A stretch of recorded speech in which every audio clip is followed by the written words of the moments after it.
제가 보이스피싱으로 사기를 당한 이후로 3,800만 원을 벌겠다는 목표를 세웠는데 그 목표를 이루기 위해서 가장 먼저 해야 할 건 어떤 방법으로 3,800만 원을 벌 것이냐를 정하는 것이었습니다. 그래서 오늘은 한번 내가 할 수 있는 게 뭐가 있고 내가 할 수 있는 것들 중 3,800만 원을 1년 안에 벌 수 있는 아이템들이 뭐가 있을까를 한번 고민하는 시간을 가져보려고 합니다. 저 보이스피싱으로 3,821만 6천 원을 잃었잖아요. 근데 이거를 버는데 생각보다 고려할 게 많더라고요. 그러니까 월급 포함시켰지, 세금 떼지, 지출도 포함시켰지, 이런 여러 가지 문제가 있는데요. 그냥 간단하게 하겠습니다. 마지막에 내 통장에 3,821만 6천 원이 있냐, 월급을 제외하고 그거를 목표로 잡으면 될 것 같아요. 일단 목표는 설정했고 오늘 해볼 거 내가 할 수 있는 게 뭐가 있을까, 혹은 남들보다 좀 특출나다 느끼는 거. 자, 첫 번째, 바이브 코딩이 가능합니다. 제가 작년에 최고의 자기개발 앱을 만들겠다고 바이브 코딩을 굉장히 반년 정도 열심히 했었는데 뭐 인스타를 안 올린 지 꽤 되긴 했지만 아직도 바이브 코딩을 열심히 하고 있습니다. 그래서 현재 회사에 관련된 데이터 모으는 거나 자동화 툴들을 제가 개발하고 있고, 그래서 바이브 코딩을 할 수 있다. 바이브 코딩 할 수 있으면 뭘 할 수 있을까?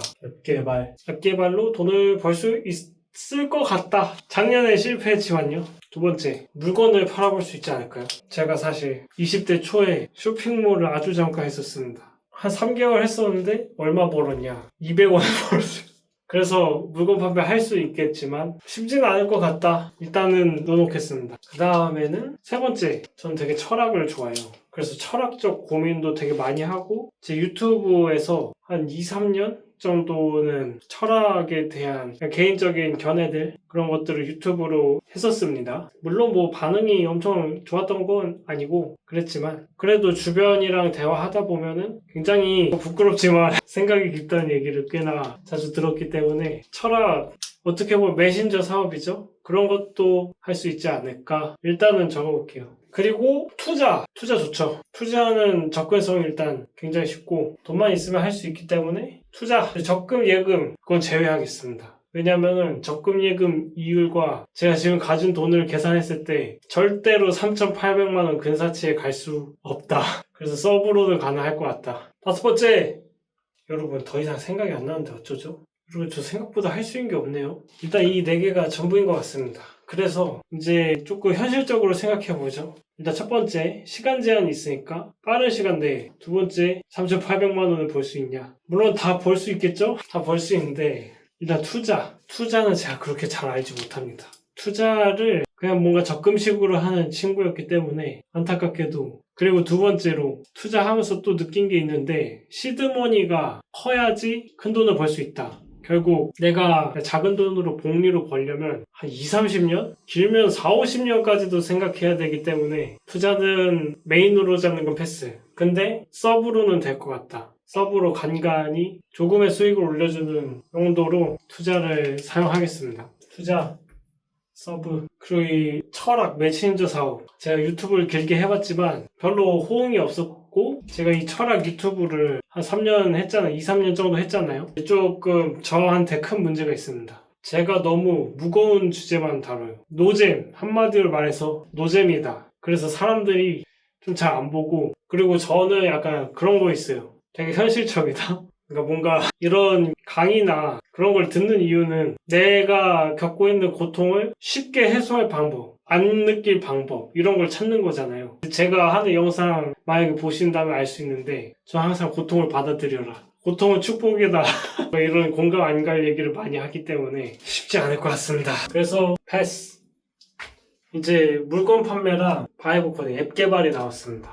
근데 솔직히 저는 둘 다 할 수 있다고 생각을 해요. 노하우만 있다면. 근데 일단은 좀 고려해야 될 게 뭐냐. 시간, 두 번째로 자본. 이 두 가지를 고려해야 될 것 같은데 일단 자본이 없죠? 전 재산을 잃었으니까 자본이 없죠.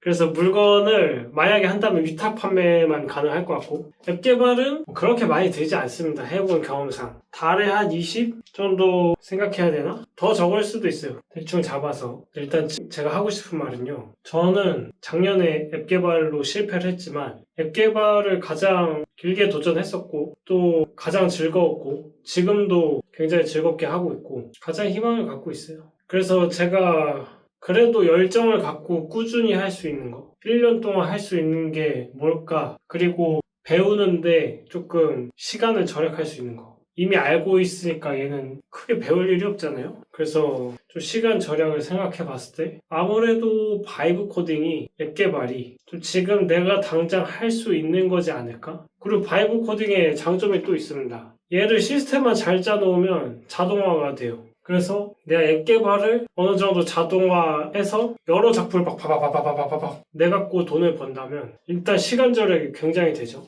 두 번째, 제가 작년에 돈을 벌어보겠다고 생쇼를 하면서 느낀 게 있습니다. 돈을 벌려면 많이 실패해야 돼요. 결국 인스타든 유튜브든 이러고 자기 제품 파는 그런 영상들을 보면 고객의 마음을 이해하라 하거든요. 고객의 마음을 어떻게 이해합니까? 그러니까 한 번에 뭔가 탁 이렇게 하는 건 정말 운이 좋은 거고요. 사실 고객의 마음을 이해하는 수는 고객의 마음에 닿을 때까지 계속 시행착오를 겪을 수밖에 없는 것 같아요. 그래서 작년에 가장 크게 느낀 거는 빠르게 시도하고 빠르게 실패해야 된다. 그래서 엄청나게 많은 실패를 지속하는 법을 만들었을 때, 엄청 많은 실패를 하는 법을 체계화했을 때 이제 돈을 버는 시간이 급격히 짧아질 것이다. 그런 깨달음이 있었습니다. 그래서 결국에 하고 싶은 말은 실패해야 배우고 많이 배워야 돈을 벌 수 있기 때문에 돈을 벌려면 엄청 빠른 시간 내에 최대한 많이 실패해야 된다.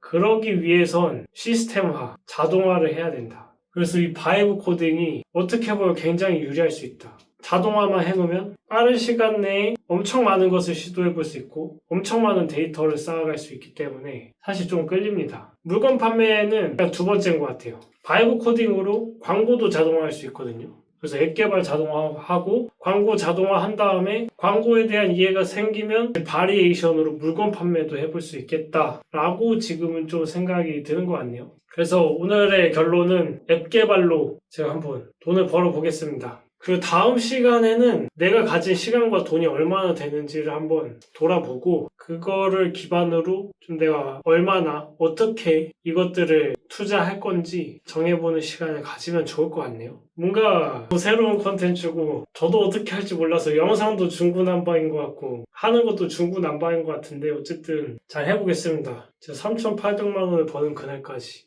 감사합니다.